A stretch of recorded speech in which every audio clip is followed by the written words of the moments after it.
안녕하세요. 이명기 목사입니다. 오늘은 사사기 3장 묵상입니다.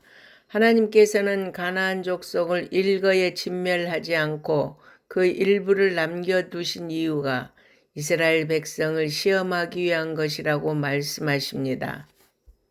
이것은 하나님께서 자기 백성을 시험하시는 분임을 보여줍니다.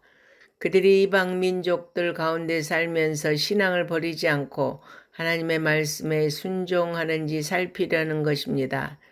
이는 마치 학교에서 학생들의 유익을 위해 시험을 치르는 것과 같습니다. 따라서 하나님께서 시험을 주실 때 적극적으로 그 시험에 임하여 하나님이 원하시는 좋은 결과를 내야 합니다.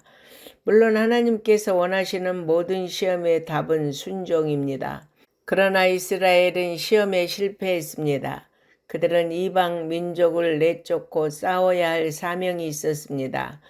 그런데 이스라엘은 그들과 전쟁하기보다 그들의 딸들을 아내를 삼고 자신의 딸들을 그들에게 주었습니다. 그리고 그들의 신들을 섬겼습니다. 결국 하나님은 크게 진노하셨고 구산 리사다임 밑에서 이스라엘이 그를 8년 동안 섬기게 하셨습니다. 이스라엘은 평화롭게 살다가 힘겨운 상황이 되자 하나님께 부르짖었습니다. 절망적인 상황에서 구원을 호소한 것입니다. 하나님은 백성의 부르짖음을 못 들은 척 하시는 분이 아니시기에 그들의 요청을 들으시고 갈렙의 조카이자 사위로 드빌 정복의 공을 세운 바 있는 온니엘을 구원자로 세우셔서 하나님의 영을 부어주시고 구산 리사다임을 그의 손에 넘겨주셨습니다. 그리고 40년간 평화를 허락하셨습니다. 하나님은 이방 왕을 이스라엘의 죄를 징계하는 수단으로 사용하실 뿐만 아니라 사사를 들어 그를 심판하심을 통해 만물을 주관하시는 분임을 나타내셨습니다. 이스라엘은 또다시 여호와 보시기에 악을 행했습니다. 하나님은 모압 왕 에글론을 강성하게 하셨고 암몬과 아말렉 자손들과 함께 이스라엘을 치게 하셨습니다. 결국 종려나무 성읍인 여리고성이 점령당하는 일이 벌어졌습니다.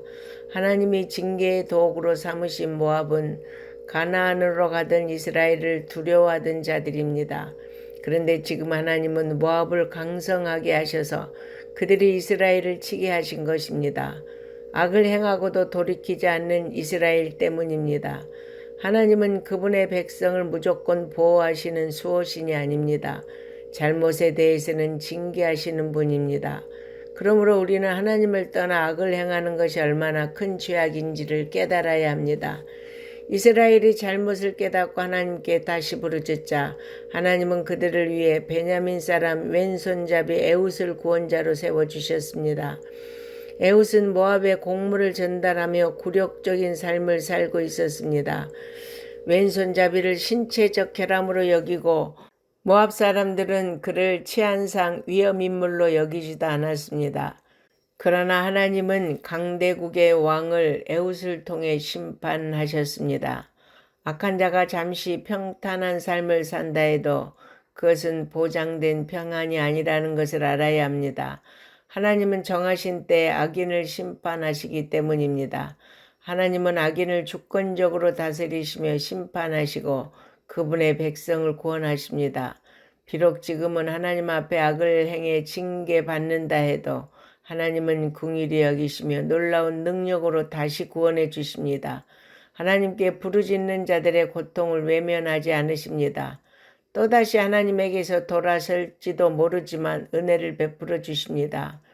여러분, 사사기는 이렇게 이스라엘 백성의 범죄와 하나님의 심판 그리고 회개와 구원의 주기를 되풀이하고 있습니다.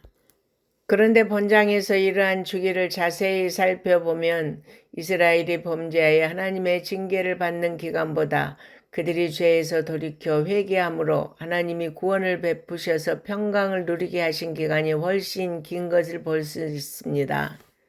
이러한 사실은 하나님은 비록 당신의 백성이 범죄할 때 징계의 채찍을 대시나 항상 그 후에는 더 큰 평강의 손으로 싸매어 주신다는 것입니다. 징계는 하나님의 사랑의 또 다른 표현이며 당신의 백성을 올바른 길로 인도하기를 원하시는 증거입니다. 그러므로 우리는 우리의 허물과 죄로 하나님으로부터 어떠한 징계와 시련이 주어질 때 그 징계가 끝난 후 더욱 풍성하게 평강을 내려주실 것을 믿고 징계를 연단의 기간으로 시련을 성숙의 기회로 삼아야 하겠습니다. 아멘.